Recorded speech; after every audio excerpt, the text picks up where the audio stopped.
Alors, est-ce qu'on peut mourir d'un vaccin contre la Covid?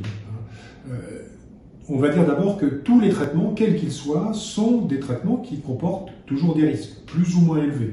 Si vous prenez un comprimé d'amoxicilline comme antibiotique, vous prenez un gramme d'aspirine, c'est pas, alors généralement ça se passe, dans l'immense majorité des cas ça se passe très bien, mais quelquefois il y a des effets secondaires qui sont possibles. Pour ce qui est du vaccin, on a deux réponses à donner.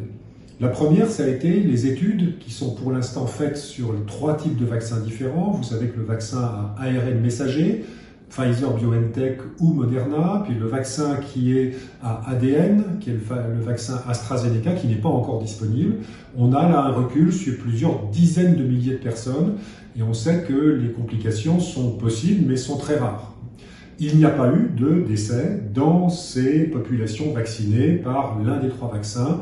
En tout cas, aucun décès qui est directement imputable à la vaccination. Bien sûr, les gens peuvent faire un infarctus au décours d'une vaccination.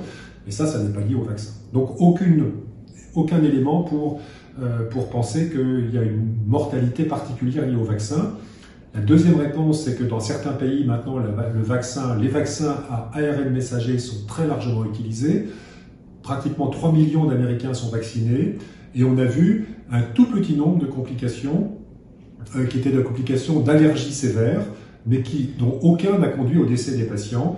Mais c'est des patients qui ont fait ce qu'on appelle des anaphylaxies, donc des réactions allergiques immédiates, mais là encore, dans un cas, moins de 1 cas sur 100 000 vaccinations. Disons 1 cas sur 100 000, c'est toujours le maximum des complications qu'on peut observer, complications sévères, qu'on peut observer au décours d'une vaccination. Donc on est dans l'ordre de grandeur d'un vaccin habituel en termes de complications. On ne dira jamais qu'il n'y en aura pas, il y en a, mais pour l'instant, aucun décès imputable sur plusieurs millions de personnes vaccinées.